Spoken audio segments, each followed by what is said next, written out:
Oh, all right, everybody. Welcome back to the next edition of the Mark You Down for a Cup of Joe podcast. I'm Mark, And I'm Joe.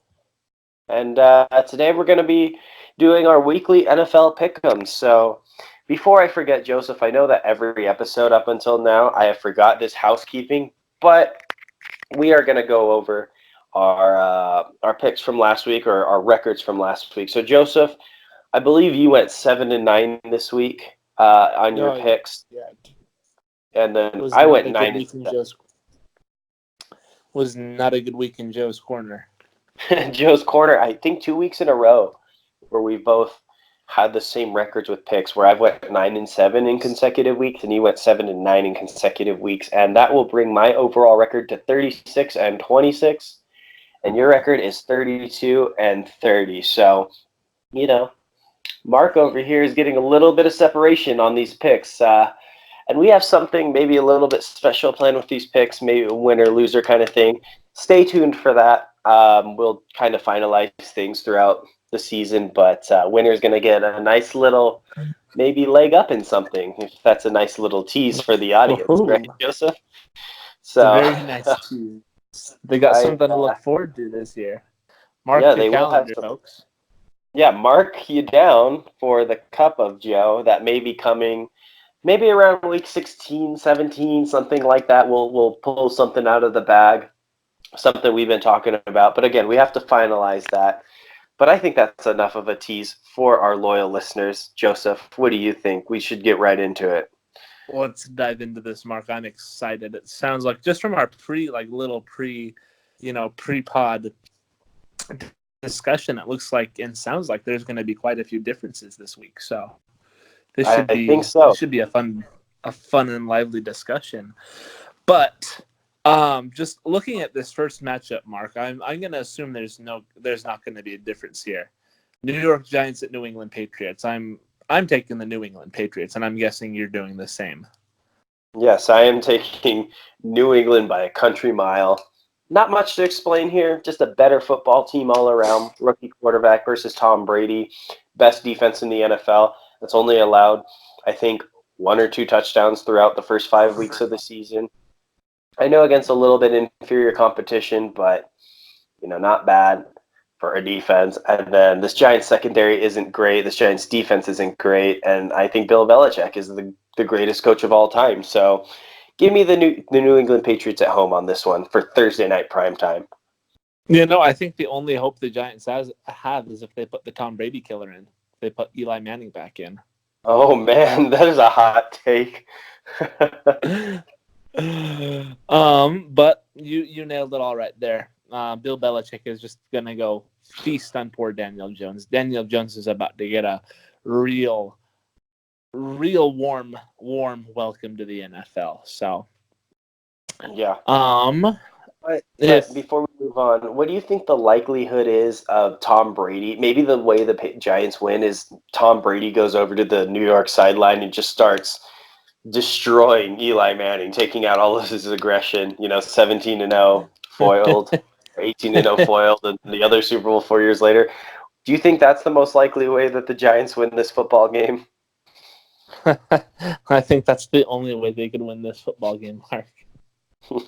Tom Brady gets arrested, folks. You heard it here first on Mark You Down for a Cup of Joe podcast. Anyway, sorry, continue. Let's move down, Mark. Like I said, that first matchup, I don't think we're gonna see any surprises there. But Okay. this next game, we got a NFC South showdown, and this one could get saucy, Mark. We got the Carolina Panthers going down to play the Tampa Bay Buccaneers. And Mark, I don't know about you, but I need to be taking the Carolina Panthers in this game for one reason and one reason alone. Okay. Are you ready for this? I am ready for this. That's because they have an MVP caliber running back named Christian McCaffrey who is playing lights out this year. I read something and I saw something the other day where through 5 games, Christian McCaffrey has as many yards from scrimmage, total yards of scrimmage, as Jim Brown did and OJ Simpson did in, back when they played. I forget the exact years right there, but those are two very, very good running backs. And if you're being compared with them, you're a special talent. He has been taking a whole lot of burden off of Kyle Allen. He has been making explosive plays for this offense right where they need to. Their defense is actually playing really well. They have a fantastic pass defense, and I think they're just going to go feast off of Jameis Winston and slow down some of these big receivers. Give me the Panthers this week. Yes, one side note, I agree with you on this Panthers pick. This is not actually in Tampa Bay. This is the International London game this week. Oh, excuse me. So you have to get up early for this one, folks. But I, too, have the Carolina Panthers. Christian McCaffrey is the best running back in football. He is my second place MVP behind Russell Wilson right now. That's how good I think he is. And he's a running back in a quarterback league. He might win the MVP this year. The last running back to do it was 2012, Adrian Peterson, coming back from that injury. Crazy stuff. I know the league's changed, but he is that special. He could do it. He's going to have his way with this Tampa Bay this defense, and I think Jameis Winston is going to throw a lot of picks against this Carolina defense. Same thing as you. Give me the Panthers. All right, let's move on then to, we got a fun team in this matchup, Mark, and then we got a team that's kind of struggling right now. We got the Seattle Seahawks going into Cleveland to take on the Cleveland Browns right now. Well, next week. All right. I'll let you take this one. All right. Well, if it isn't obvious, I think Russell Wilson's the MVP of the league this year. I'm going to go Seattle. I think there's going to be a stark comparison between Baker Mayfield and Russell Wilson this game. A lot of people like to compare Baker Mayfield to Russell Wilson, and that comparison will be shattered on Sunday on the football field. Russell Wilson will show why he's one of the greatest quarterbacks to ever lace them up, and Baker Mayfield will continue to be a dumpster fire. Give me Seattle on the road. Yep, I'm with you, Mark. I think Seattle's just going to make Baker Mayfield look silly again, even sillier than he's looked so far, which is saying something. So, give me the Hawks. Yep, go Hawks. Both of us in agreement. All right, our next matchup. Let's move on to maybe the marquee matchup of the week. Very good game. We've got them saucy Houston Texans going into those beat-up Kansas City Chiefs in Arrowhead with the reigning MVP Patrick Mahomes.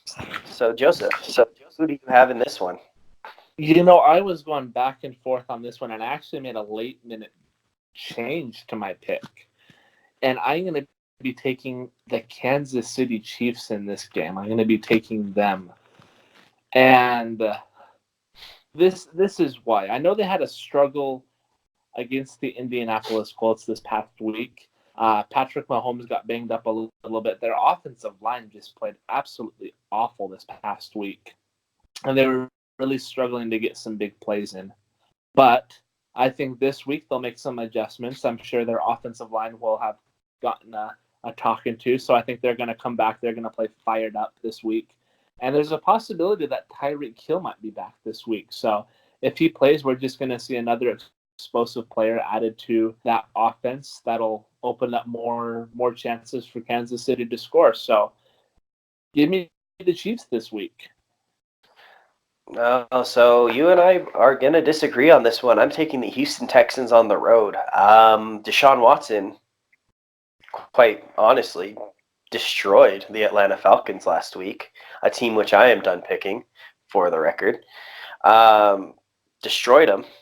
Was able to throw 5 touchdowns, completely dominate. I think this hot streak continues, and Kansas City ran into a wall. I think Patrick Mahomes had his welcome to the NFL moment. I know he's had nothing but success, really, but I think that Patrick Mahomes got exposed a little bit, even with Tyreek Hill. I think if you hit Patrick Mahomes early and often, it's going to throw him off of his game. That ankle looks to be like an issue for him, a recurring injury on his plant foot, which doesn't bode well for him. I think J.J. Watt's going to have a big game against this beat-up offensive line in Kansas City. Yeah, give me Houston in somewhat of a shootout. And as crazy as it is to say, I think they can beat Kansas City in a shootout. They have their own version of Tyreek Hill and Will Fuller, and this Kansas City defense isn't necessarily great at stopping the run. So give me Houston. Oh, so we have our first disagreement right there in one of the better matchups of the week. But Yeah, we shall see. we we go from arguably the best matchup of the week to probably the worst matchup of the week. In Mark, we could potentially call this the dumpster fire game. This is just real bad. We got the Redskins going into Miami to play the Dolphins, and Mark, I really struggle with this pick because I just don't know which of these teams is gonna. Oh, I just don't know which one of these teams is worse. I feel like both of these teams could just start running into their own end zone to rack Safeties, up the just score. like a Yes, record amount of like 12 safeties. just we could be seeing the fight for the number one pick right here. But I'm gonna take the Dolphins, and I don't have much for this. I like Josh Rosen a little bit better than I like anyone else the Redskins will throw out there, and it just seems the Dolphins have a little bit more of a direction. They at least know what they want to do compared to the Redskins, and they still have a couple of explosive players out there. They still have Jay Ajayi and excuse me, Kenyon Drake. Kenyon Drake. That's what I'm thinking There of. you go. Kenyon Drake. Excuse me, on offense. So I'm gonna take the home team, the Miami Dolphins, this week. Yes, you and me both are in agreement. Now let me give you this side note. It is the month of October, and I'm looking forward to see Miami Dolphins fans dressing up as empty seats for this game Nah, because I've seen some reports that they're just not selling tickets for this one. That's how bad both of these teams are. you can get into So, the zoo cheaper. You can get into this game cheaper than you could into the zoo. oh yeah, that's what it was. I did see that report. So, you know, I guess you can go see if you want to see animals get destroyed, i.e., the Dolphins this week, you go to the Dolphins game. But if you want to see some happy animals in their exhibits, go to the zoo, people of Miami. But I am taking the Miami Dolphins simply because Washington just fired their head coach on Monday. I think it's really a tall task to get in there, install whatever interim head coach is in, whatever playbook he has, or whatever they're going to do. It's just that's going to be a whole ordeal of its own, and they're not going to be prepared to play. I really hope they don't throw Dwayne Haskins out there because he might just get murdered. This is just a bad situation all around. So give me Miami in a close one because both of these teams are horrible. But let's move on to our next matchup, Joseph. We've We got go from. those. Go ahead. No, we've got those Philadelphia Eagles who are kind of soaring right now after their Thursday night win over the Packers and then the bye week. And then they are going into Minnesota to take on those Vikings. So, Joseph, who do you have in this matchup? I really like the Philadelphia Eagles and the way they've been playing, so I'm gonna roll with them this week. I think a guy that isn't being talked about a whole lot this year that's playing really well is Carson Wentz. I know he's not putting up the ridiculous stats like some of these other guys are, but these past two games he hasn't had to. The defense has played well. They've been able to run the football, and he's made the throws when he's had to. He's looked fantastic, and I think that success is still going to continue against the struggling Minnesota Vikings. I know they just came off of a big win this past week, but I just don't trust Kirk Cousins and this team to compete with a team like the Eagles. I think the Eagles take this one away from the Minnesota Vikings. Yeah, you and I both agree on this one again because, well, one, you stated Carson Wentz. He's a very good football player. He passes the eye test, just not putting up the stats. Very underrated, I think, this year. And two, that Eagle secondary is banged up. So I imagine that Philly's going to go into this game planning to shut down Dalvin Cook and asking Kirk Cousins to outscore Philly and Carson Wentz. and I don't see that happening even at home. So give me the Philadelphia Eagles on the road. You and I both agree. All right. Now, we got a couple of really good matchups right here. We got two good ones. We got Philadelphia, Minnesota. We just talked about that. Now we have New Orleans at the Jacksonville Jaguars. And I think this is a really good matchup, Mark. But as much as I love Gardner Minshew right now, I think he's really impressed me through these first 5 weeks. But I have the New Orleans Saints coming in and beating the Jacksonville Jaguars. I know they don't have Drew Brees, but they have just gone 3-0 in his absence. Teddy Bridgewater is coming off a very big game. Sean Payton has showed that he can scheme up offensive success for anyone behind there, anyone throwing the football. And overall, this just looks like a very, very good team. I think the defense has been playing really well. That defensive line has been getting really, really physical. They've just been dominating the past few teams that they've played, and they just look like I'm going to come out and say it. They look like a Super Bowl team, Mark. Yeah, you and I are going to agree on this one again. Taking New Orleans. This is going to be the AK-41 game. For all those of you who don't know, that's my nickname for Alvin Kamara. Stud. He's going to get the ball a lot. He's going to make plays happen. But I think this is Gardner Minshew's welcome to the NFL moment. That New Orleans defense is no joke. It's going to give Gardner Minshew a harder time than he's had to see this year, I think. And he's going to struggle, I think, quite a bit. So Teddy Bridgewater's not going to lose in the game. He's going to manage it just perfectly, and those playmakers around him are going to get it done on the road. So New Orleans in Jacksonville, I take them. All right, we're in agreement here. Now, this next matchup could be spicy because we got an interdivision rivalry or interdivision matchup between the Cincinnati Bengals and the Baltimore Ravens. We got the arguably another dumpster fire in Cincinnati right now, going up against the Baltimore Ravens, who are coming off a big win against Pittsburgh. So who do you have for this one, Mark? I'm curious. I do have Baltimore at home. Much better team all around. Lamar Jackson has concerned me after his hot start. It looks like he might be reverting back to what he was last year. So that's a little bit concerning, but I think Baltimore is just overall a better team. I think Cincinnati's defense is atrocious. I like the way Andy Dalton's been playing, but I think this game to me comes down to the Baltimore Ravens are at home, and Andy Dalton doesn't have his playmakers and A.J. Green and John Ross. I think this season could go differently if these guys were in the lineup, but just he won't have the weapons to really test this Baltimore defense enough. So I'm going to take the Baltimore Ravens at home on this one. Me and you were both, and I'm just going to keep mine really simple. The Cincinnati Bengals are just a much worse football team than the Baltimore Ravens. Simple as that. They haven't played well all year, and Lamar Jackson's proved that he can feast upon crappy defenses. So I think we're going to see that this week. Okay, perfect. Moving on. Let's move on to our next matchup. A very critical matchup in this NFC West at this point in the season, Week 6. We've got the San Francisco 49ers going down south to Los Angeles to take on those Rams. Joseph, I'm curious about this one. Who do you have winning in this one? I was thinking a lot about this one, and, I'm going to take the San Francisco 49ers in this one, Mark.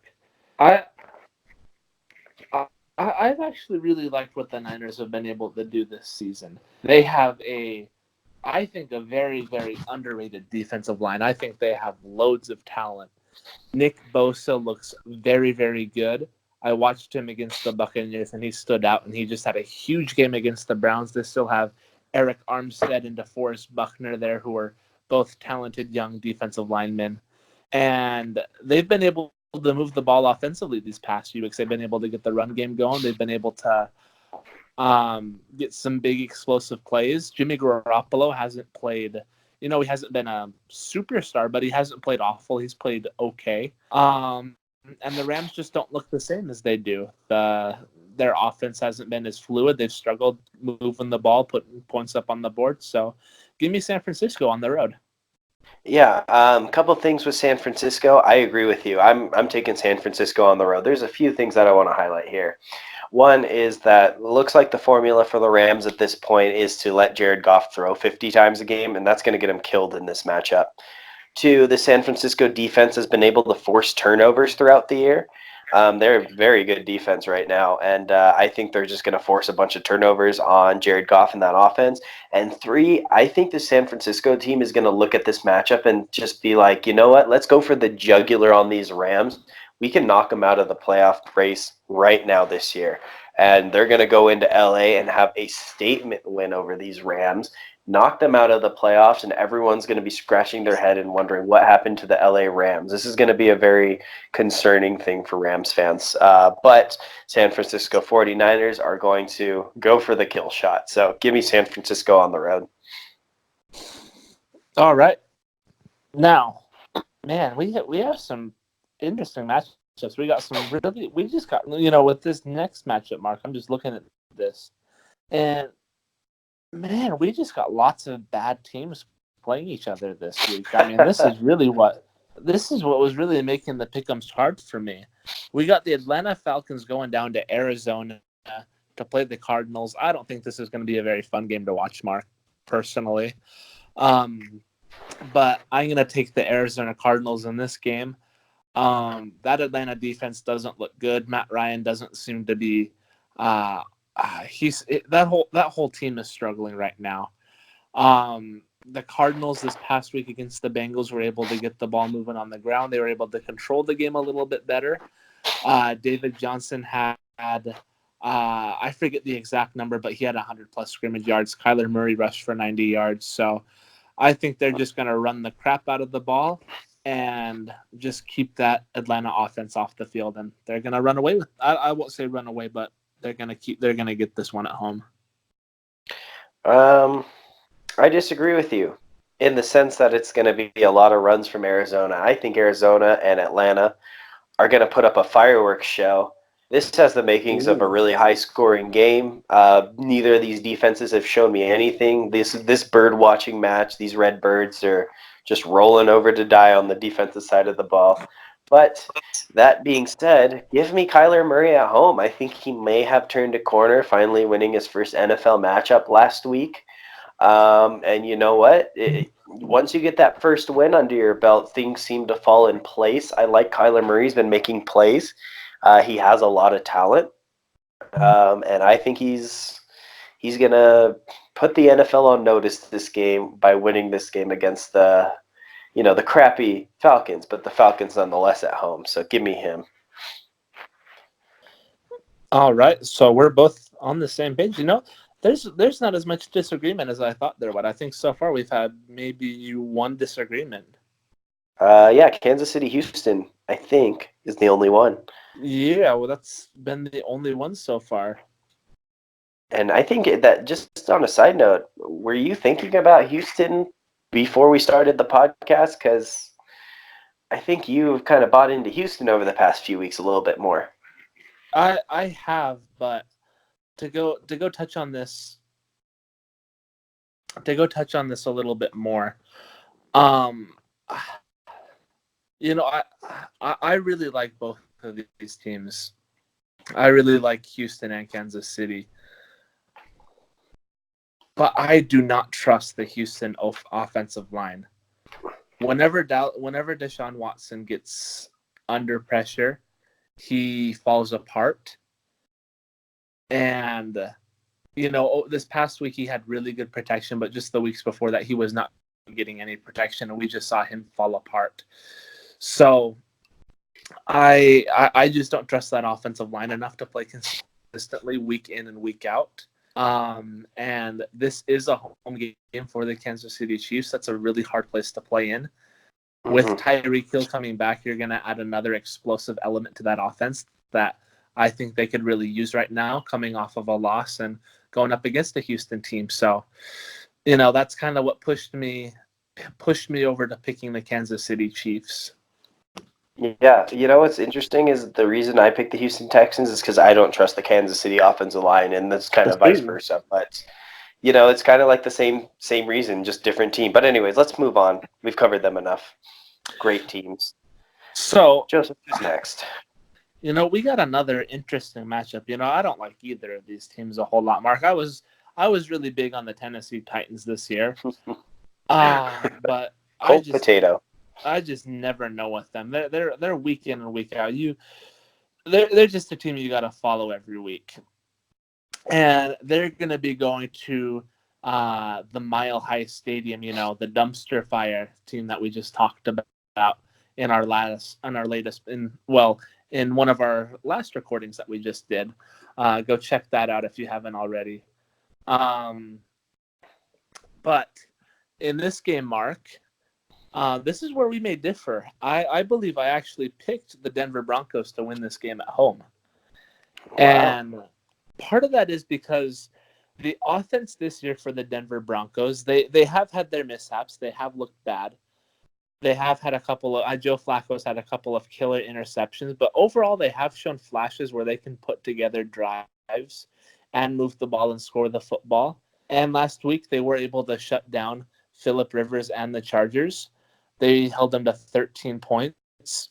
So I'm liking the Broncos. I not a whole lot, but I think they keep this momentum going. I think they come in and maybe shock the NFL again by beating the Tennessee Titans. Yeah, I'm taking the Tennessee Titans on the road. Denver is a team that I trust less than the Titans. That's kind of my rationale here. With at least with the Titans, I can get I can't even say that. I like Mike Vrabel a little bit more right now than I like Vic Fangio. I think this is a game where Tennessee is going to out physical Denver on the front. I think they can be out physicaled.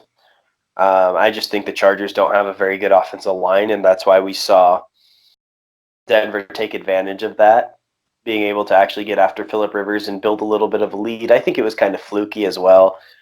So just give me the Tennessee Titans on the road, but not with too much confidence in this one. These teams are both kind of weird, But I think Tennessee's the weird team. I think Denver's the bad team. But, it's really a pick 'em. Don't bet anything on this game for any of you people out there. This is just a pick 'em, coin toss, really, Joseph. So, anyways.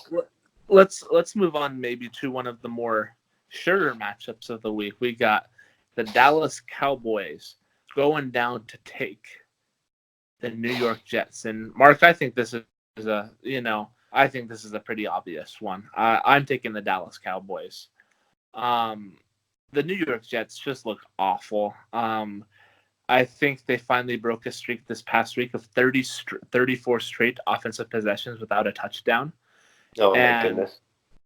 To be fair, they haven't had much at quarterback to work with. But considering they still have Le'Veon Bell, I mean, that is concerning. They haven't gotten him going. Adam Gase hasn't been able to use that weapon back there. And, this is supposed to be an offensive mastermind. Even with Sam Darnold back there, I don't like their chances against the Dallas Cowboys. They're going to come in and they're just going to go feast upon these Jets. We're going to see big games, I think, from Dak, Zeke, and that defense coming off of 2 straight losses. So give me them boys.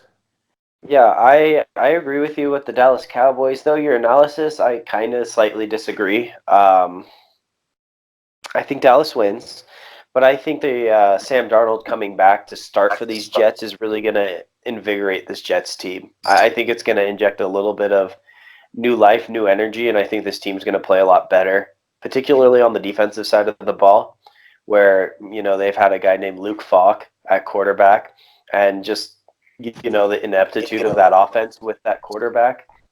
I think they had a crazy stat where they went 28 quarters only scoring like 4 touchdowns or something ridiculous like that this year. So I know that's bad, but Sam Darnold, I think, is going to rejuvenate that. He's going to make some plays on this Dallas defense, and I think my confidence in Dak Prescott's been shaken a little bit, and I like what they have on that defensive line in New York with Quinnen Williams and I think Leonard Williams and just a bunch of those guys in that front seven. So give me Dallas, but in a close one at home for the Jets. Oh, okay. That's that I probably won't watch that game. Say, I'll use Red Zone and I'll keep myself tuned in for sure. Oh, actually, I may. Oh no, we got the Niners and the Rams. That's to be quite honest, I'm probably going to tune into that one.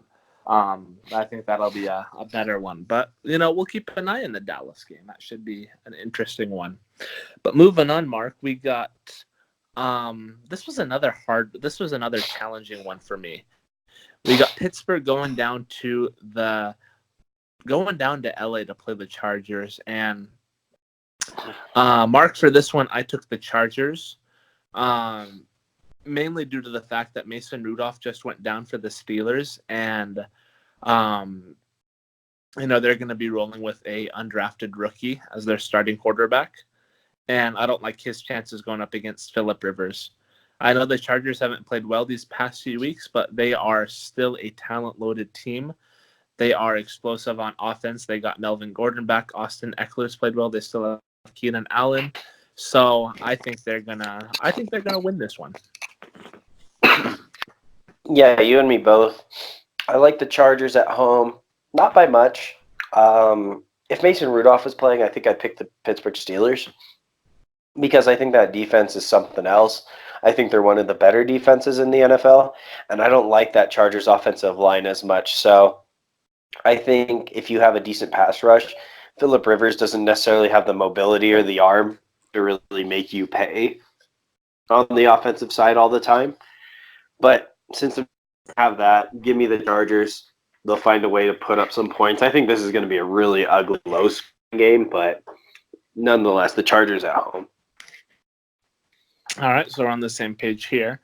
And Mark, I sure hope we're on the same page for our Monday night showdown between the Detroit, do I dare say, Lions, or should we say Cubs? Taking a little shot there. About Chicago? No, I was trying to take a shot at the Lions and call them maybe a baby, a little baby lion, but that clearly seems to not have worked in this case. I'm just gonna make my pick right now. I'm rambling. Give me them Packers, baby. They came off of a win against the Dallas Cowboys in AT&T Stadium, although I think we should start calling that Lambeau Field as well. Aaron Rodgers is 5-0 at Jerry World. So you got me with that one. Lambeau South, maybe? Lambeau South, that could work. South Lambeau. Anyways, where was that? So, yes, I'm taking the Packers in this one. I've really liked what they've been able to do this year, and it just seems like they are improving each week, especially offensively. Against the Cowboys, Aaron Jones, they got the running game going against a very, very good defense.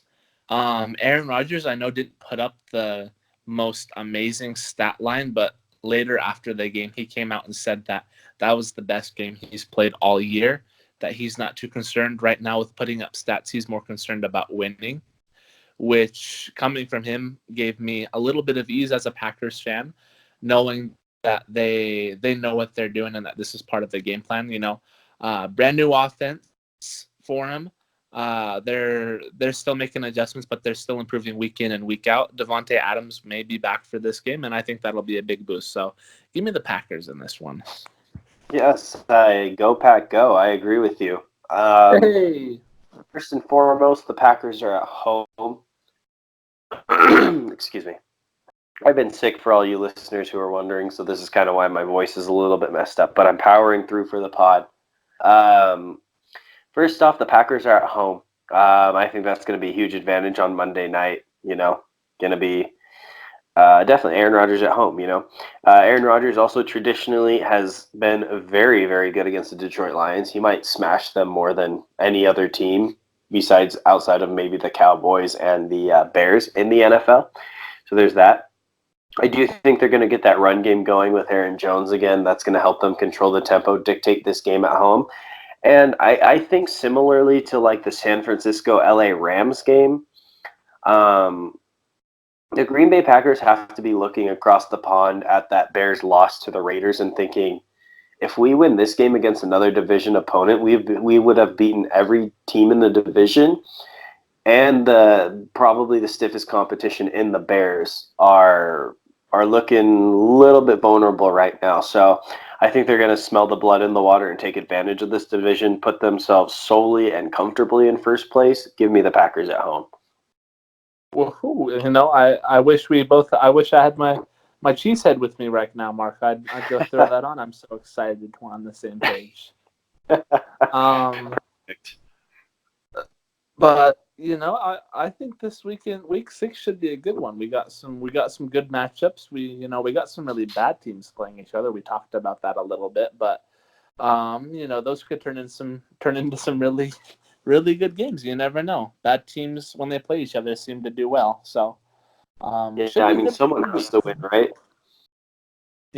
Someone has to win. I'm looking at you, Washington, Miami. Would this be a spicy take? Here's a spicy take for you, Mark. What if Washington and Miami just tied? What if they were both just that bad that neither team could move the ball, neither team could score, and we just had a 0-0 tie? I would have a freaking aneurysm because I don't want on our pick'ems, first and foremost, I do not want to have our record and then a -1 next to it. I think that would be... You know what? I'm actually kind of glad we didn't do the pick'ems week 1 because Detroit and Arizona would have just pissed me off having that -1 at the end. So there's where my thoughts go. But then my second thought is like, I mean, I guess I'm not surprised. You know what I mean? Like, would you be honestly surprised if Miami and Washington pulled out a 0-0 stinker tie? I mean, it'd just be like, two horrible teams going at it. I mean, if they still have number 63 in at left tackle, Josh Rosen ain't doing anything. Come on, man. It might be a field position game, like who's going to get sacked and fumble first, kind of thing. But at that point, I think you could just see both teams just sit there and stare at the ball and wait for one another to go pounce on it. Who's going to tank harder? Maybe that's the thing. They're going to be trying to throw the game. We're like, maybe this is where we could see this game get interesting. Just which team wants to lose the most. I know. Man, this is going to be such a grease fire. And you know what? Now that we're kind of hammering on this, I feel like this is going to somehow turn into the game of the year. NFL Films is going to do some sort of crazy thing, like, the grease fire in Miami, it'll be called. And, they'll bring on color commentator for the game talking about it, how Josh Rosen, threw the game-winning, I don't know. I can't even say touchdown at this point. Maybe he throws like a 30-yard bomb and completes it somehow and they kick a field goal, Just the worst teams going at it and some epic conclusion. What do you think, Joseph? We could see, we could see this years later, like you said, NFL Films, where, one of these teams ends up with the first overall pick and the guy they drafted quarterback turns into the next big thing. We could see this turn into some like 30 for 30, just the like the little screw up for Tua, the screw up for Tua, stuck in for Justin, and we'd get some pod credit for that. They'd be using our stuff. So I'm all game for this. Yeah, absolutely. And I'm pulling for Miami to win this game because I think Washington with the number 1 pick definitely opens the door for a Raiders trade up because of Dwayne Haskins and how much that Redskins owner loves him some Dwayne Haskins. So come on, John, you gotta get it right here. So, but anyways, that's gonna conclude our episode. Thank you guys for listening. We tried to shorten it up a little bit for you guys, so you didn't have to listen to too much. So anyways, do not forget to like, comment, share, and subscribe on Facebook and YouTube at Mark You Down for a Cup of Joe for both.